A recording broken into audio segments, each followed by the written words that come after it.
임신 28주 요즘 것들은 왜 이렇게 약해? 배가 뭉쳐 숨도 못 쉬는 며느리를 두고 시어머니는 장바구니를 들게 한 채 혼자 앞서 걸어갔습니다. 뱃속에 아이가 딸이라는 이유만으로 만삭의 며느리가 김장, 쉼포기와 유리창 청소를 해야 했습니다. 한 여자의 임신이 망가지고 있었다는 것을 그날 친정아버지가 움직이기 전까지는요. 여러분, 세상에는 두 종류의 집안이 있습니다. 돈이 많아도 사람 귀한 줄 아는 집안, 그리고 돈이 많아서 사람을 우습게 보는 집안. 오늘 이 이야기는 두 번째 집안에 시집간 한 여자의 이야기이고 그 집안이 어떻게 스스로 무너지는지에 대한 이야기입니다. 경기도 용인에 자리한 한 대저택. 넓은 정원에 분수대까지 갖춘 누가 봐도 돈 냄새 풀풀 나는 집이었습니다. 이 집 외아들 이준혁과 결혼한 여자 김소연. 32살 평범한 공무원 집안의 딸이었습니다. 연애 시절 준혁은 더없이 다정한 남자였습니다. 우리 엄마 좀 까다롭긴 한데 내가 잘 얘기할게. 걱정 마. 그 말 하나 믿고 소연은 결혼을 결심했습니다. 결혼식 날 하객이 300명이 넘었습니다. 시어머니 박말순 여사는 진주 목걸이를 하고 나타나 환하게 웃었습니다. 소연의 친정어머니는 그 모습을 보며 딸 손을 꼭 쥐었습니다. 잘 살아야 한다, 응? 그 말이 얼마나 절박한 당부였는지 소연은 그때 미처 몰랐습니다. 신혼 초반 석 달은 그럭저럭 지낼 만했습니다. 시어머니 말순 씨는 소연이 살림을 어떻게 하는지 유심히 지켜봤지만 그래도 큰 소리 한 번 내지 않았습니다. 그런데 딱 3달이 지났을 때부터 뭔가 달라졌습니다. 아침밥상에 국이 조금 짜다 싶으면 숟가락을 탁 내려놓으며 말했습니다. 소연아, 우리 집은 간이 이렇게 세게 안 먹어. 소연은 죄송합니다. 어머니하고 웃으며 넘겼습니다. 다음 날은 국을 싱겁게 끓였더니 이번엔 또 말했습니다. 이게 무슨 맹물이야, 맹물이. 소연은 속으로 뭔가 이상하다 느꼈지만 아직은 참을 수 있었습니다. 문제는 그 다음 달부터 시작됐습니다. 결혼 5달 만에 소연은 임신 소식을 알게 됐습니다. 남편 준혁은 뛸 듯이 기뻐하며 꽃다발을 사왔습니다. 시어머니 말순 씨도 처음에는 환하게 웃으며 말했습니다. 아이고, 잘 됐네. 이 집안에 드디어 경사가 났어. 그런데 병원에서 성별 확인이 되던 날 그 환한 웃음이 순식간에 사라졌습니다. 어머니, 딸이래요. 예쁜 딸. 소연이 웃으며 말하자 말순 씨의 표정이 굳어버렸습니다. 잠시 침묵이 흘렀습니다. 말순 씨는 아무 말 없이 자리에서 일어나 방으로 들어가 버렸습니다. 그날 저녁 밥상에서 말순 씨는 소연에게 말 한마디 하지 않았습니다. 소연은 그 침묵이 이상했지만 설마 했습니다. 설마 21세기에 딸이라고 섭섭해하는 건 아니겠지 라고. 하지만 그 설마가 현실이 됐습니다. 다음 날 아침 말순 씨는 소연에게 대뜸 말했습니다. 소연아, 오늘 마당 쓸어라. 낙엽이 너무 쌓였어. 임신 초기도 아니고 임신 14주차였습니다. 소연은 머뭇머뭇하다가 빗자루를 들었습니다. 1시간 동안 마당을 쓸고 들어온 소연을 보며 말순 씨는 아무 말도 하지 않았습니다. 그 다음 날에는 김치 담그는 걸 거들라고 했습니다. 배추 한 포기가 아니라 무려 50포기였습니다. 소연의 친정어머니라면 절대 임산부한테 그런 일을 시키지 않았을 겁니다. 하지만 소연은 아무 소리 없이 버텼습니다. 남편 준혁에게 살짝 말을 꺼냈더니 준혁이 말했습니다. 우리 엄마가 원래 표현이 좀 그래. 아기는 없어. 조금만 참아. 그 조금만이 5달째 이어질 거라는 걸 준혁은 몰랐습니다. 이걸 이해하려면 말순 씨라는 사람을 좀 알아야 합니다. 말순 씨는 젊은 시절 아들을 낳겠다는 일념 하나로 살았습니다. 자신도 시어머니한테 심한 구박을 받았고 첫째를 딸로 낳은 뒤 시어머니한테 갖은 핀잔을 들었습니다. 그 서름을 참고 참다가 둘째로 아들 준혁을 낳았을 때 비로소 집안에서 대접을 받게 됐습니다. 그 경험이 말순 씨 마음속에 깊이 박혀버린 겁니다. 아들을 낳아야 집안에서 인정받는다. 그 낡고 병든 생각이 며느리의 뱃속 아이가 딸이라는 소식에 다시 고개를 든 겁니다. 말순 씨는 소연이 아들을 낳지 못한다는 것만으로 소연을 쓸모없는 며느리로 규정해 버렸습니다. 그리고 그 감정을 노동으로 표현하기 시작했습니다. 임신 20주차가 됐습니다. 배가 제법 불러오기 시작했습니다. 그런데도 말순 씨의 지시는 멈추지 않았습니다. 어느 날은 3층짜리 집 전체 유리창을 닦으라고 했습니다. 소연이 사다리를 들고 서 있는 걸 보고도 말순 씨는 거실에서 TV를 봤습니다. 그날 소연은 창문을 닫다가 어지럼증을 느껴 잠시 앉았습니다. 말순 씨가 지나가다 그 모습을 보고 한마디 했습니다. 임신이 무슨 병이에요?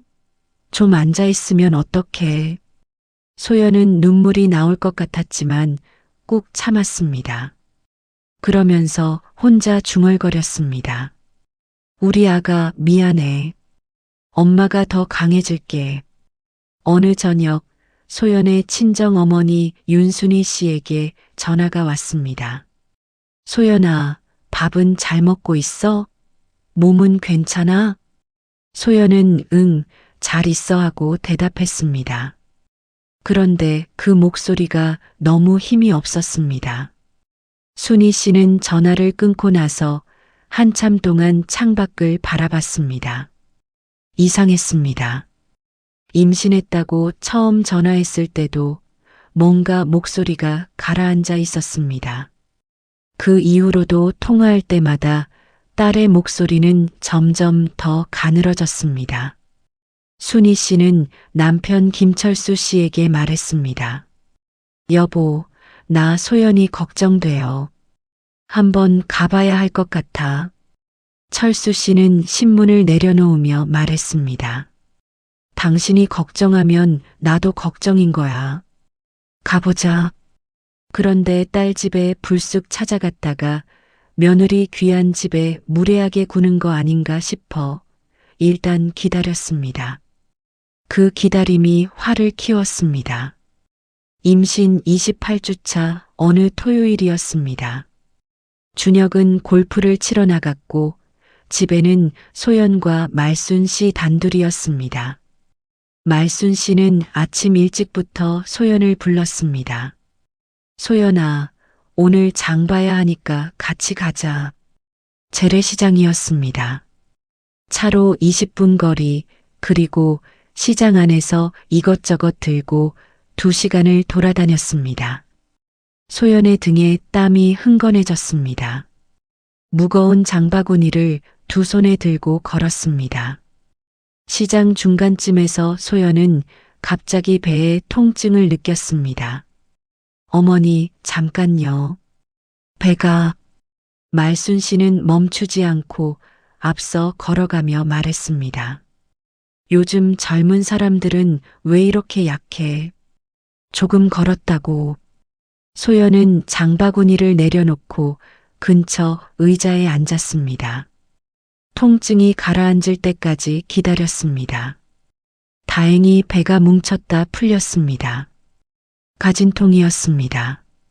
소연은 그 자리에서 남편에게 문자를 보냈습니다. 오빠, 나 시장에서 배가 뭉쳤어. 준혁은 2시간 후에 답장을 보냈습니다.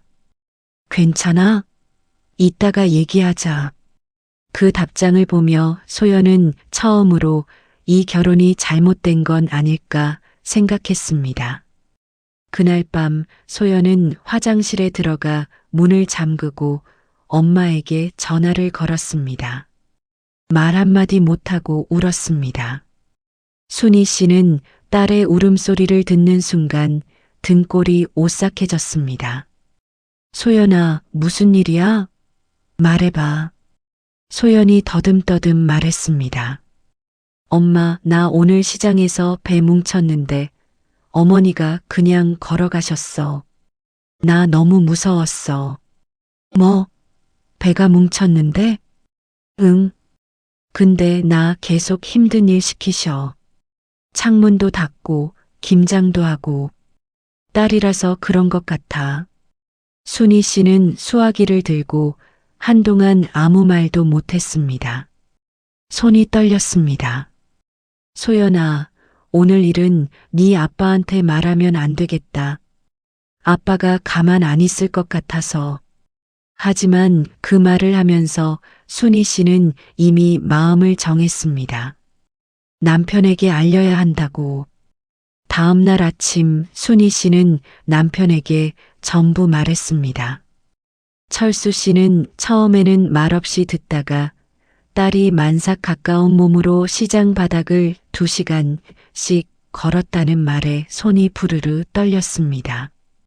임신 28주 아내한테 무거운 거 들려서 시장 돌아다니게 하고 배 뭉쳤다는데 그냥 걸어갔다고?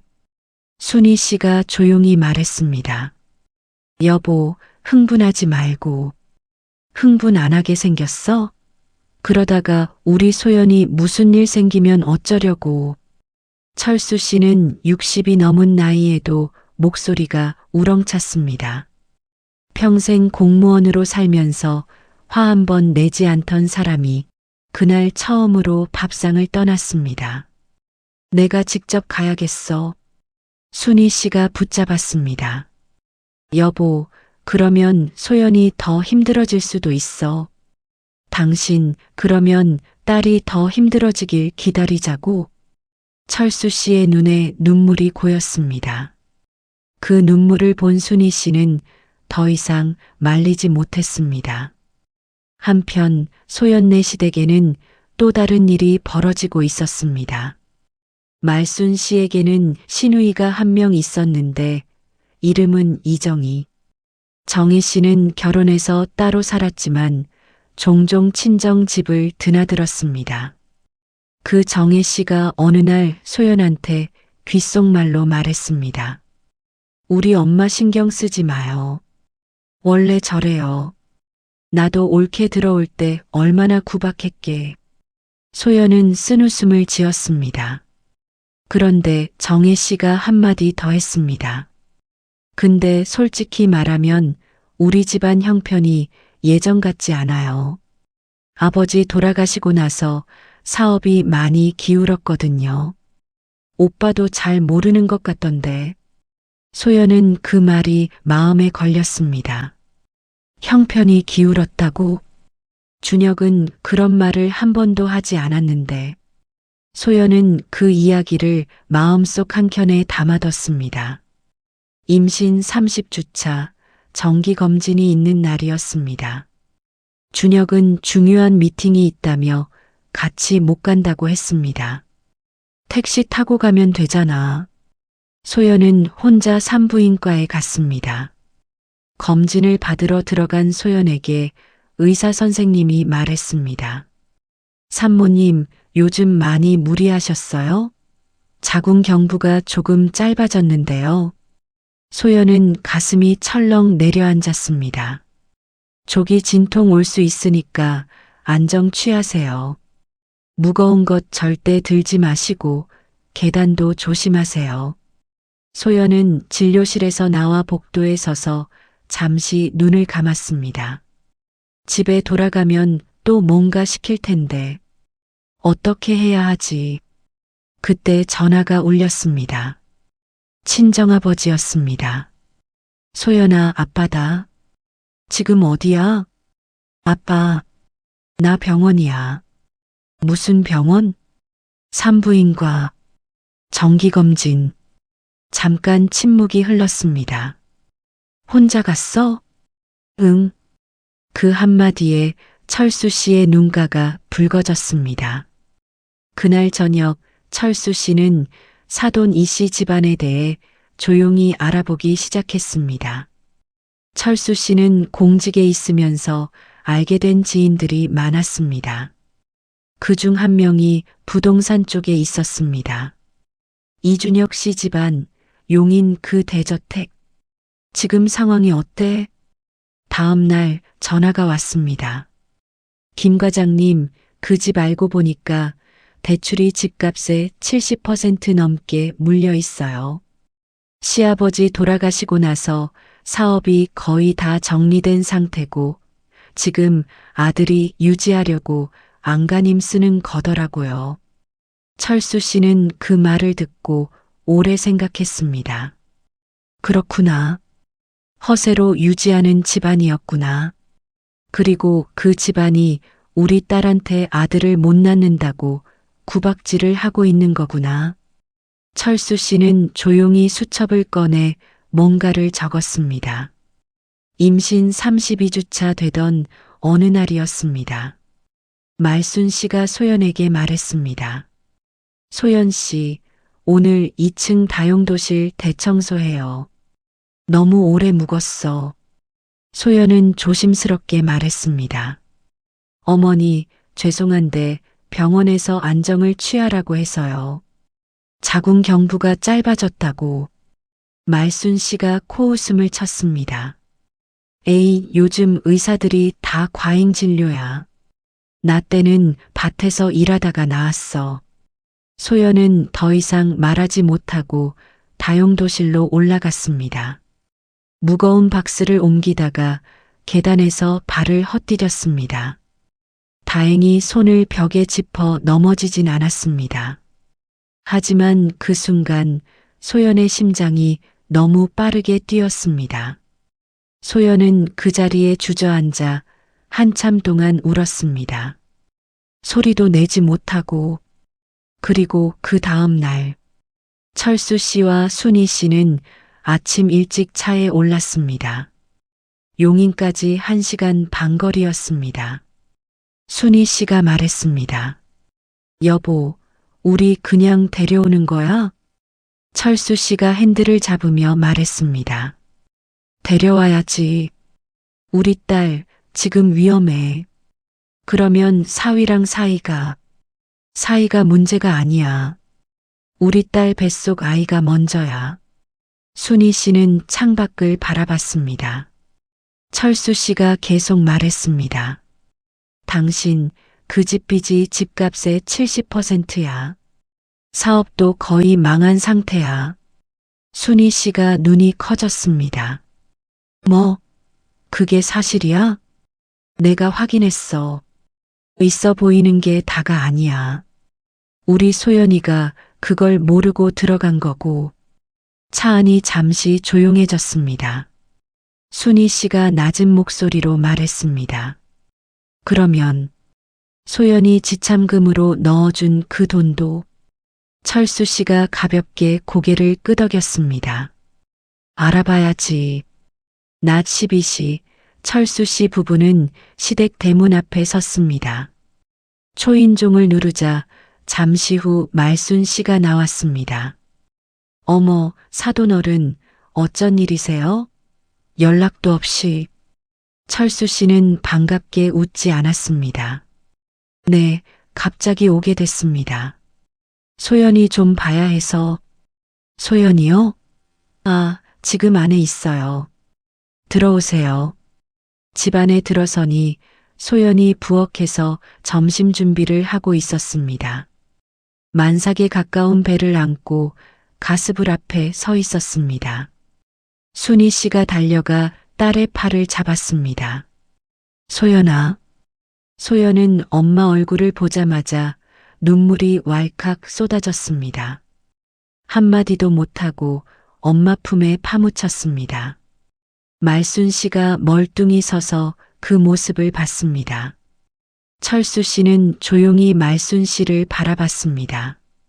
사돈 어른, 우리 잠깐 얘기를 나눠야 할 것 같습니다.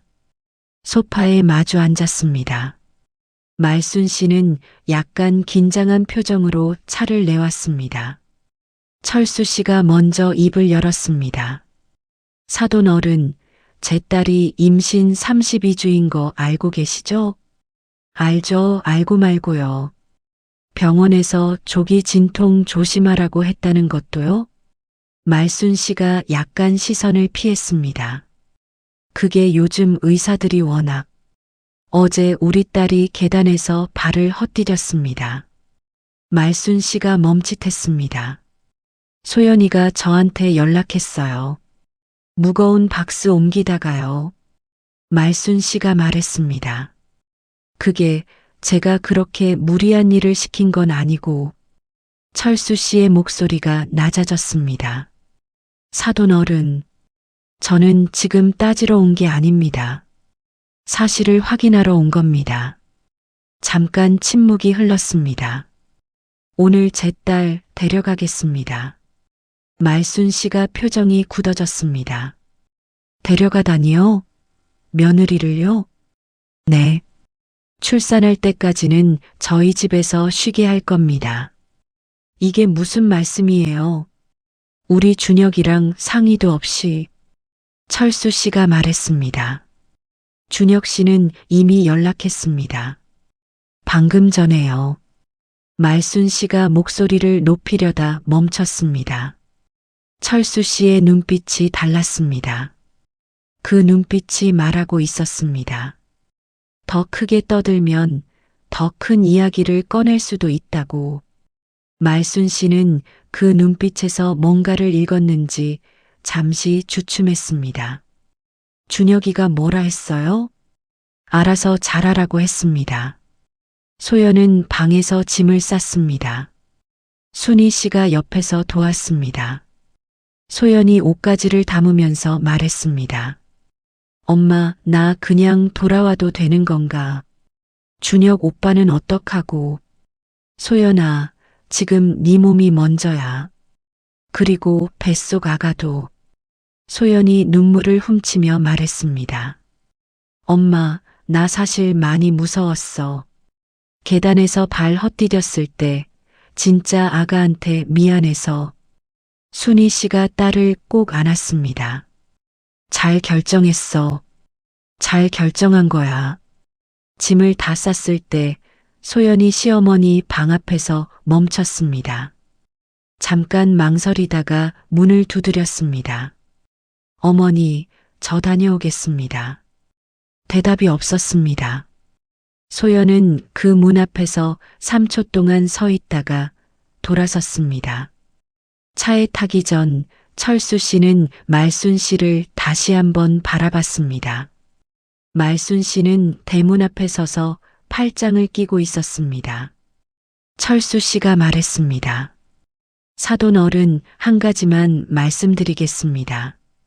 말순 씨가 시선을 피하지 않고 쳐다봤습니다. 딸을 낳는 건 며느리 잘못이 아닙니다. 그리고 철수 씨가 잠깐 멈췄다가 말을 이었습니다. 소연이가 결혼할 때 가져간 혼수와 지참금, 저는 언제든 돌려받을 수 있습니다. 말순 씨의 눈이 약간 흔들렸습니다. 철수 씨가 말을 마쳤습니다. 잘 계세요. 그리고 차에 올랐습니다. 차가 고속도로에 올라섰을 때 준혁에게 전화가 왔습니다. 소연이 받았습니다. 소연아, 미안해. 나 몰랐어. 소연이 말했습니다.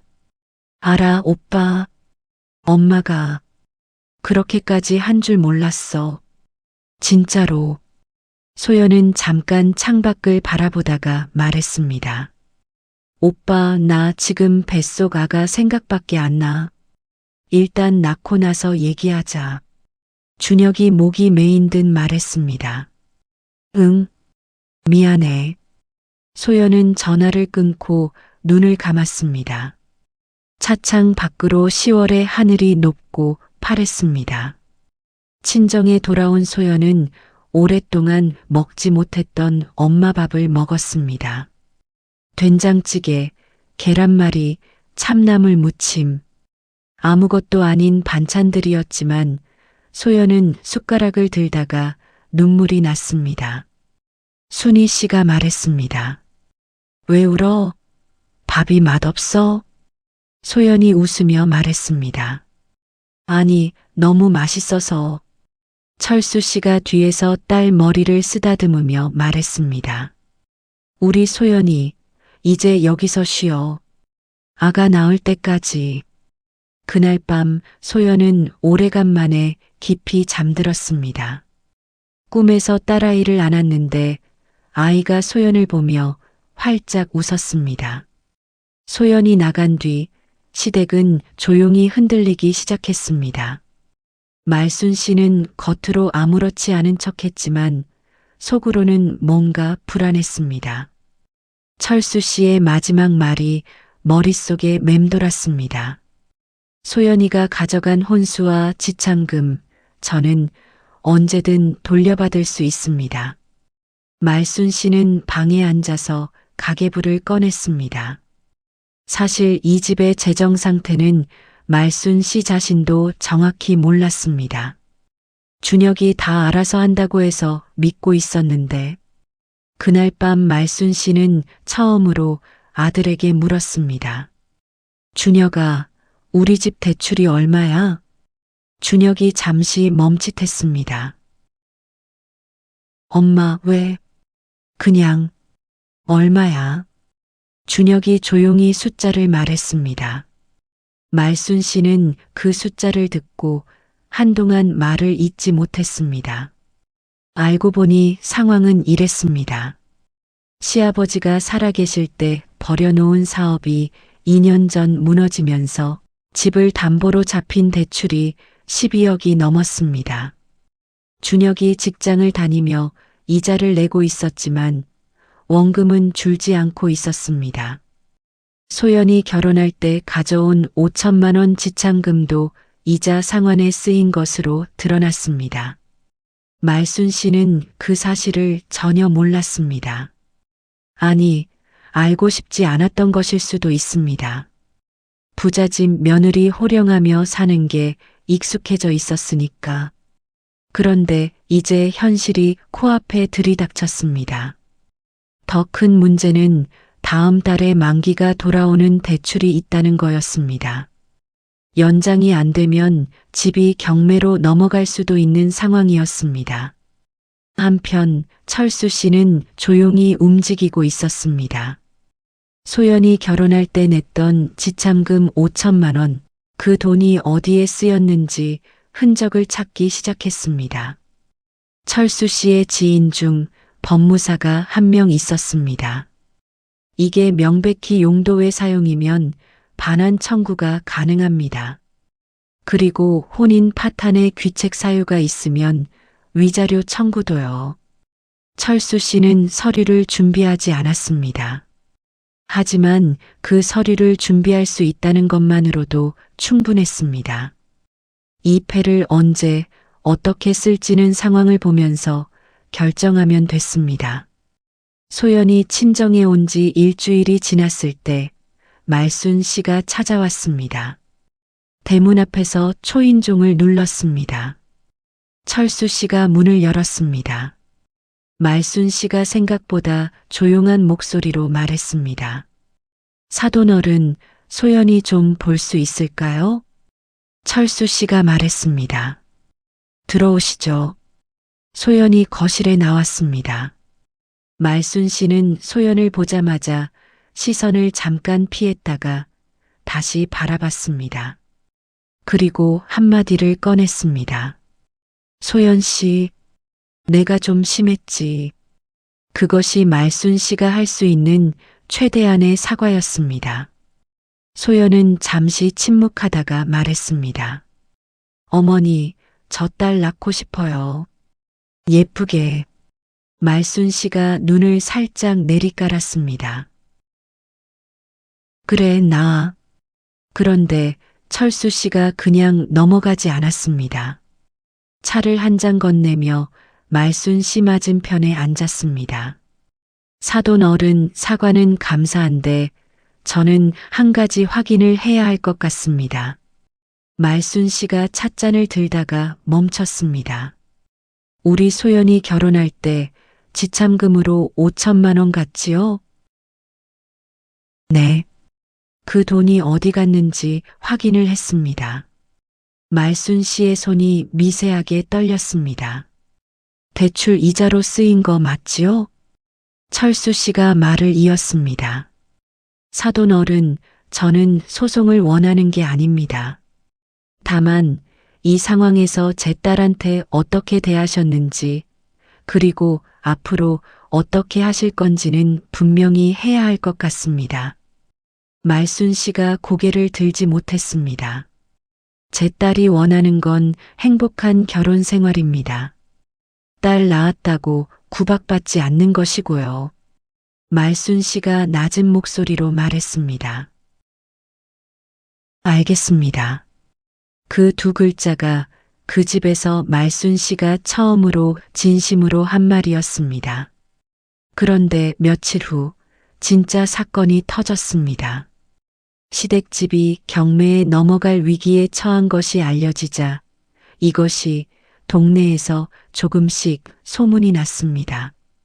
준혁의 회사에도 소문이 돌았습니다.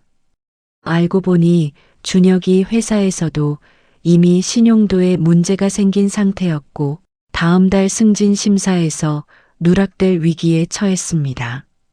말순 씨는 모든 일이 한꺼번에 터지는 것을 보며 방 안에서 이불을 뒤집어 쓰고 울었습니다.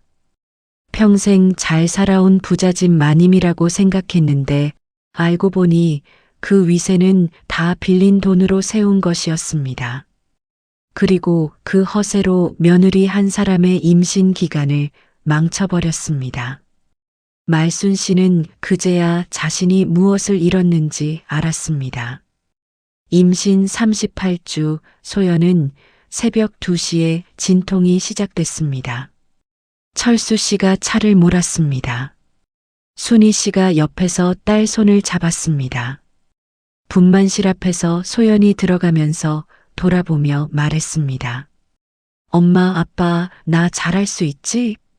철수 씨가 말했습니다. 그럼 당연하지. 새벽 4시 반 아이 울음소리가 복도까지 들렸습니다. 간호사가 나와서 말했습니다.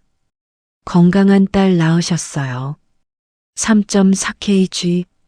철수 씨는 복도 의자에 앉아 두 손으로 얼굴을 감쌌습니다. 어깨가 흔들렸습니다. 순희 씨가 남편 등을 쓸었습니다. 두 사람 다 한동안 말을 하지 못했습니다. 분만실에서 소연은 처음으로 딸아이를 품에 안았습니다. 꿈에서 봤던 그 얼굴이었습니다. 활짝 웃는 작고 붉은 얼굴. 소연은 아이에게 말했습니다. 안녕, 나 네 엄마야. 많이 기다렸어.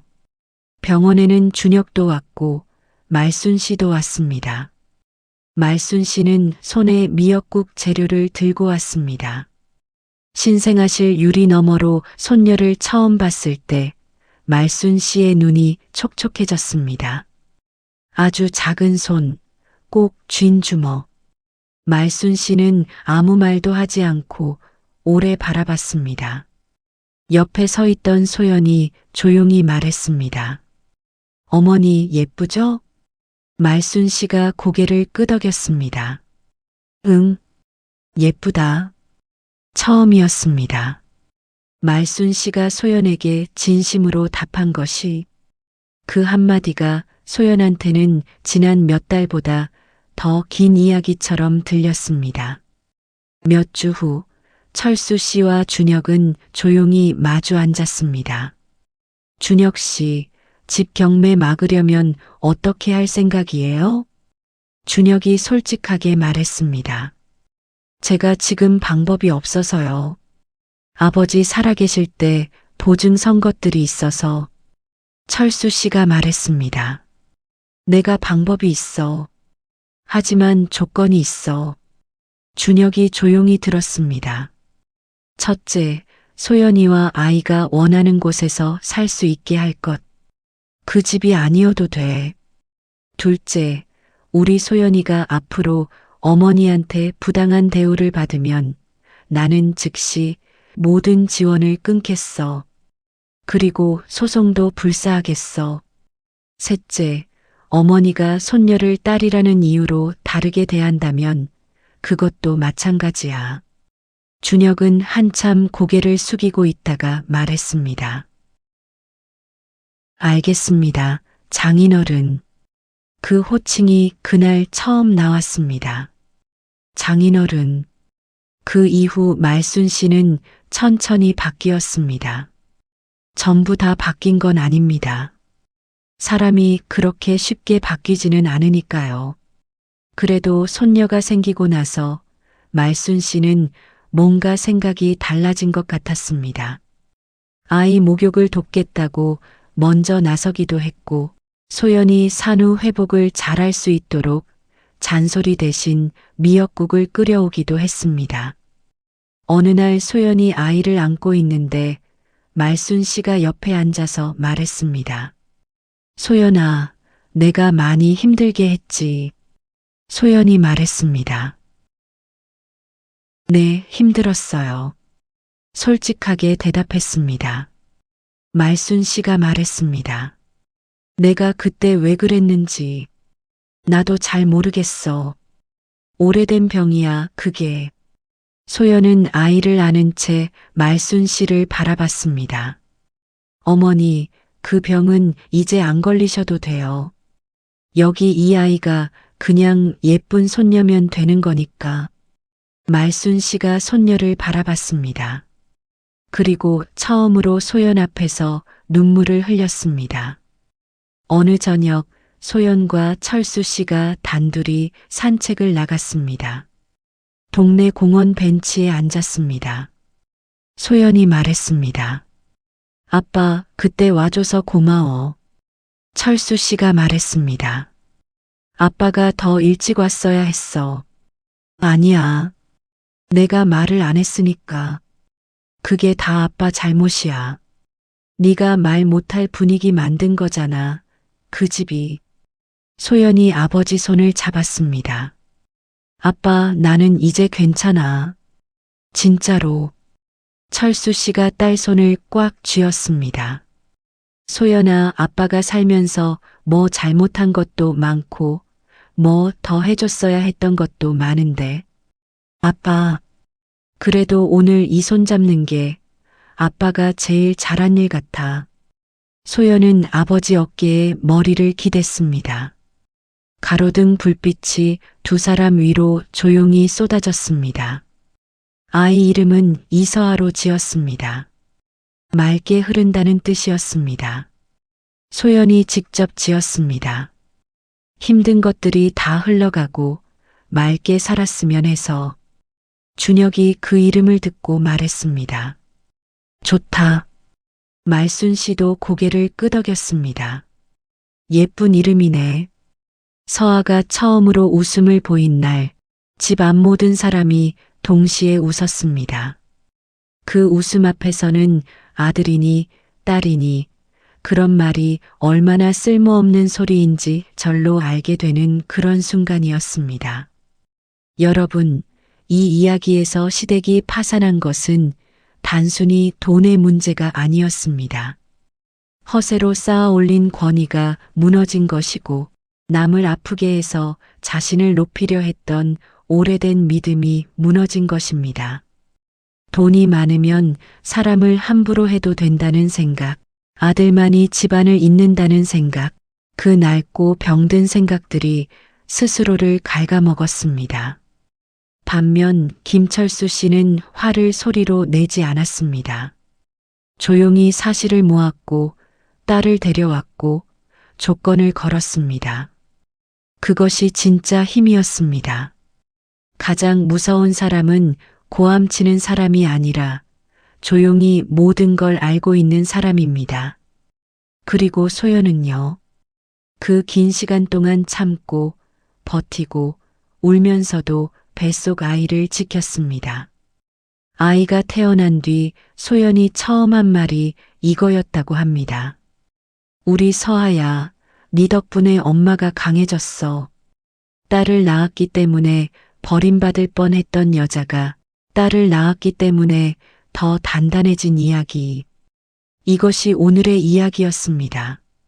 마지막으로 이 영상을 보고 계신 어머니들, 아버지들께 여러분의 자녀가 어딘가에서 말 못하고 버티고 있지는 않은지 오늘 한번 전화해 보시는 건 어떨까요? 그 전화 한 통이 누군가한테는 세상을 버티는 힘이 될 수도 있습니다. 오늘도 함께 해주셔서 감사합니다.